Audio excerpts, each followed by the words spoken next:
Neverland, the magical place made famous by J.M. Barrie's Peter Pan, will be closer than you think this Christmas, not just for lost boys but for grown-ups as well. The enchanting garden in Scotland that gave Barrie the idea for his classic children's story also later inspired him to write another play, this time placing a group of fictional adult characters alone in a beautiful natural environment. And now the little-known work, Dear Brutus, is to be revived on the London stage for the first time in more than 20 years. In a time of austerity and hard political challenges, the director of the play believes the British public's need to escape to the solace and freedom of a magical world could not be greater. Although the concerns of Barrie's audience were different, they probably felt very similar in terms of their anxiety. Our audience, in the middle of fears about terrorism and politics, I am sure really want to escape the world around them, said Jonathan O'Boyle, director of Dear Brutus, which opens at Southwark Playhouse on the 29th of November. This play was written over a decade after Peter Pan. It was performed in 1917 and written the year before, so the kind of enchanted world Barrie created served a different purpose. By then he had seen the impact of war and his marriage had broken down. So, in this mood, he wanted to write a comic fantasy for adults, with much darker concerns.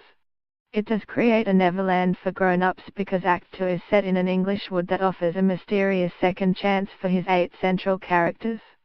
It is the kind of transformative natural environment we see in Shakespeare's plays, such as A Midsummer Night's Dream. Barrie's enchanted forest is inhabited by an elderly puck figure, or master of ceremonies, called Lob, while among the marooned group, which include a philanderer and his neglected wife, a snob and a supercilious aristocrat, is a jaded artist called Wilderth. O'Boyle said, "This artist can't have children and yet in the woods he is given a child, a daughter that goes on to play a rather sinister role in his life." The title of Barrie's play comes from a line in Shakespeare's Julius Caesar, "The fault, dear Brutus, is not in our stars, but in ourselves," and it expresses the play's argument that everyone should take greater personal responsibility for the way their life goes. Reviewing a Nottingham production of Dear Brutus, The Guardian's Michael Billington was struck by its clear influence on dramatists to come. This is the precursor of Priestley's time plays and Akeber's comic meditations on chance, he wrote. Barrie also dramatizes, with bruising honesty, his own obsession with childhood innocence and emotional loss. And it is not just Dear Brutus that is being brought back to life.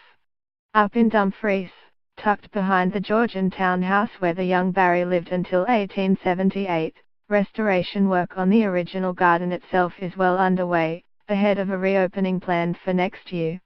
Proof of the power of Barrie's memory of playing in the garden at Moat Brae in Dumfries comes from a passage about Peter Pan in his 1904 memoir, Our Escapades in a Certain Dumfries Garden, which was an enchanted land to me, was certainly the genesis of this work.